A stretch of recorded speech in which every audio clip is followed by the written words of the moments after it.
më e madhe, po natyrisht edhe me angazhimin tuaj qoftë profesional, qoftë politik, edhe e keni kuptuar dhe e dini dhe e përcillni në vazhdimsi. Sa ka ndryshuar situatën në të mirë të një integrimi të veriut në kuadër të sistemit në Kosovë? Nëse i referohemi gjuhës zyrtare ose narrativës së pushtetit, është që situata ka ndryshuar në mënyrë drastike. Pjesa e serbëve, të cilët e mbështesin me një masë shumë të madhe listën serbe, që është një lloj derivati i Beogradit. Këtu ata thonë që është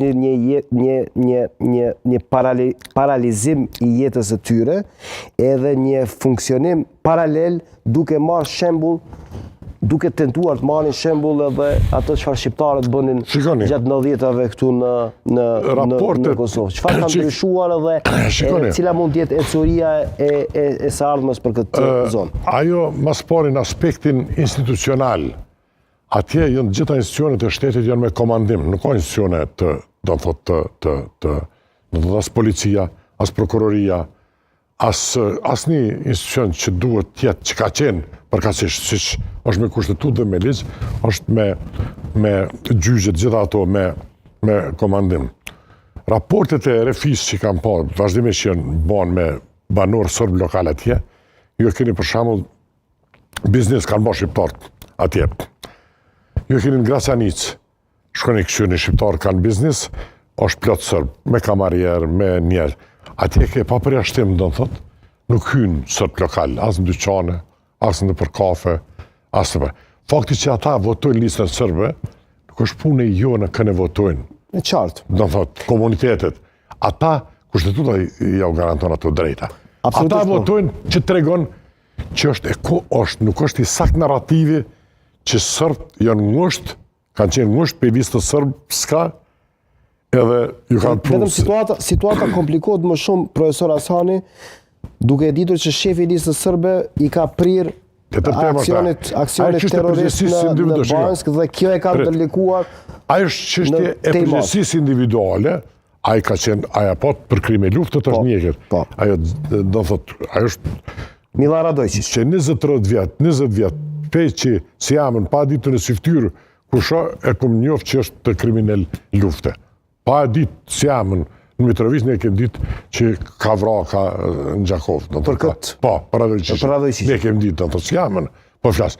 E kemë ditë edhe për Ivanovicin, do të dedin me jamën, familjet që janë, zaten Ivanovici pse u vra? Ivanovici u vra sepse u kthy çështja ati në shkollë. Para i tha, unë kam e kallëzu tash. Edhe vrojti shteti, se ato e ka vrojt shteti sërb, tjetër kush ka ekzekutu, do të për mi mbyll dosje, sepse ai ka vepru. Dyshimet kanë qenë mu për Radojčić, si mashë shteti. Pjesë e strukturume, do të thot, ai ka ditë të pezom Mitrovic, ne kem shok dhe familjarë që akoma vorët as nishan, as nam zdijen të tyre ku janë njerëzit që janë zhduk. Ata janë zhduk me komand prej qarqeve ushtarake. Ivanovic është e saktë, unë për të flas për burime që mi kanë thonë tuj, që kanë qenë involvu në proces.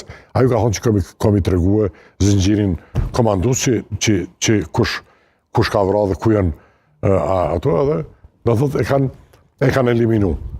Tash njerëzit qytetarë shqiptarë kanë shku e kanë dalë jashtë, tash veç dalin pak ma shtirë se o bo do biznis atje, njerëzit dalin edhe për tangërlëk, edhe për mobilitet politik, kanë tash kush me fitu ma shumë votasi, edhe ajo është legjitime politikisht, por në kuptim të shtetësisë së Kosovës, problemi i sovranitetit nuk është problemi i shtrirës me forcë. Autoriteti, do të thotë forca është garant nije, por nuk mundet me qenë në operus primar në shtrirje të sovranitetit të brashëm, sepse del problem. Edhe kjo është segment i rëndësishëm, zoti Asani, dhe ju e dini situatën se si ka qenë atje.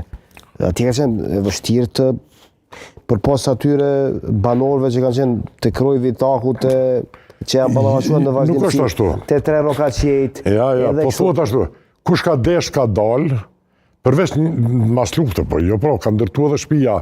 Do të thotë prej Kadrit në Djespas e tjerë, jo ka ndërtu, do të thotë kena dalë një kur ke dash, do të thotë, po me qenë se s'ka pas shumë restorane, as të sërbe që i kem njoft, tash